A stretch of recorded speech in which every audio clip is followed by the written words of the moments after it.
Alors, qu'est-ce que c'est qu'une fonction? Une fonction, on peut voir ça comme une machine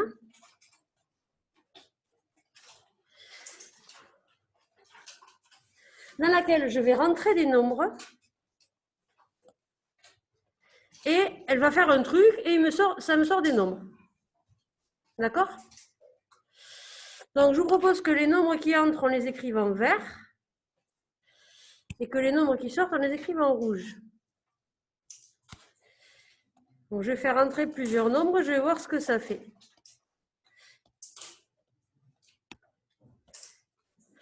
Cette machine, qu'est-ce qui se passe quand je rentre -1, quand je rentre 2? Quand je rentre -1, elle me sort 1. Quand je rentre 2, elle me sort 4.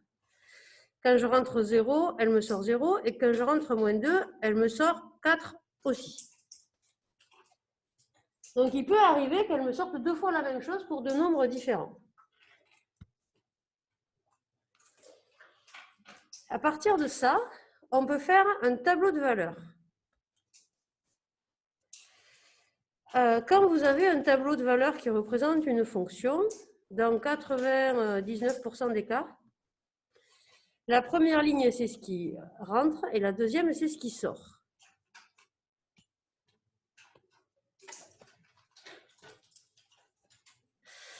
Donc, sur la première ligne, je vais mettre les entrées. Sur la deuxième ligne, je vais mettre les sorties.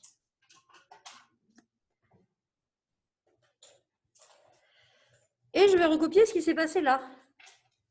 Qu'est-ce qui s'est passé? Je vais les mettre par ordre croissant si ça ne vous embête pas. Ce sera plus facile pour la suite. Mais, pardon. Je vais rentrer -2, -1, 0, 1, 2. Quand j'ai rentré -2, elle m'a sorti 4. Quand j'ai rentré 1, elle m'a sorti 1. Quand j'ai rentré 0, elle m'a sorti 0. Quand j'ai rentré 1, elle m'a sorti 1. Quand j'ai rentré 2, elle m'a sorti 4. Cette machine, on l'appelle f comme fonction. Ici, j'ai donc les entrées. Et ici, j'ai les sorties. Les entrées, ça s'appelle aussi les antécédents. Antécédents, ça veut dire ce qu'il y a avant.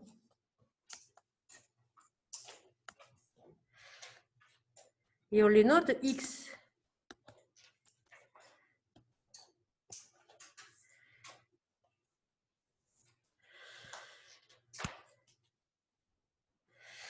Les sorties, on appelle ça les images.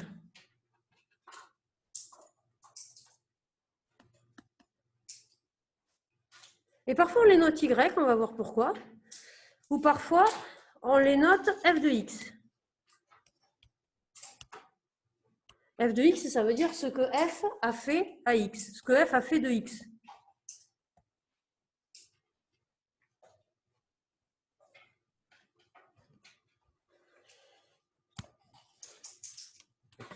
Et ce tableau de valeurs me permet de faire un graphique, en fait. Je vais prendre deux axes. Sur le premier axe, je vais écrire les antécédents, qui sont les x, qui sont les entrées.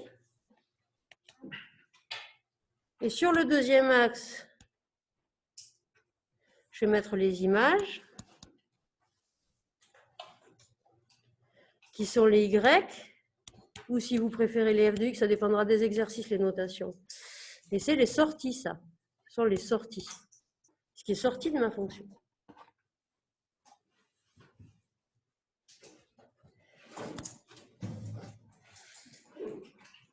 Et je vais prendre chaque colonne comme un couple de coordonnées. Ça, je vais l'appeler le point A, par exemple, le point B, le point C, le point D, le point E. Je vais faire des graduations sur mon axe des abscisses.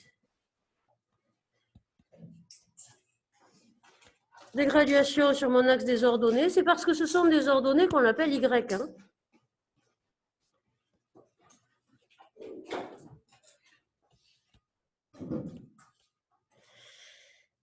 Je n'ai pas besoin de graduation négative parce qu'ici, dans les rouges, là, dans les sorties, je n'ai pas de négatif, mais il pourrait y en avoir.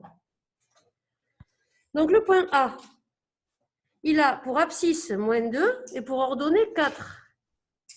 Donc le point A, il est ici.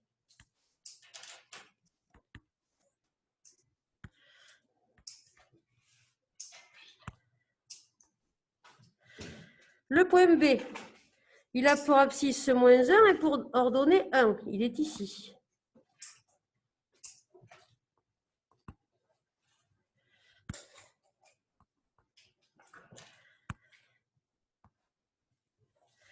Le point C, il a pour abscisse 0. Il est là. Je vous mets une petite flèche. Pour abscisse 0. Pour ordonnée 0. Le point D, il a pour abscisse 1 et pour ordonnée 1. J'ai pris que des entiers, mais ça pourrait très bien être autre chose que des entiers. Hein. J'aurais pu rentrer 0,5 ou n'importe quel autre nombre, pi ou n'importe quoi. Je ferai des entiers parce que c'est plus simple à dessiner. Pour un premier exemple, je fais très simple. Et le point E, quand j'ai rentré 2, il est sorti 4, donc il a pour coordonnées 2 et 4. Pardon, le 4 est mal fait. Si j'avais pris plus de valeurs, j'aurais vu qu'en fait, ces points, je peux les relier et je peux obtenir une courbe comme ça. Bon, elle n'est pas très bien faite, faites comme si elle était très jolie. Qui sera la courbe représentative de la fonction f. À votre avis, cette machine f, elle fait quoi? Elle fait quoi, cette machine? Qu'est-ce qu'elle leur fait au nombre? Oui. Elle multiplie par lui-même. Donc là, j'ai pris la machine à mètre au carré. On peut faire ça avec n'importe quelle machine. D'accord?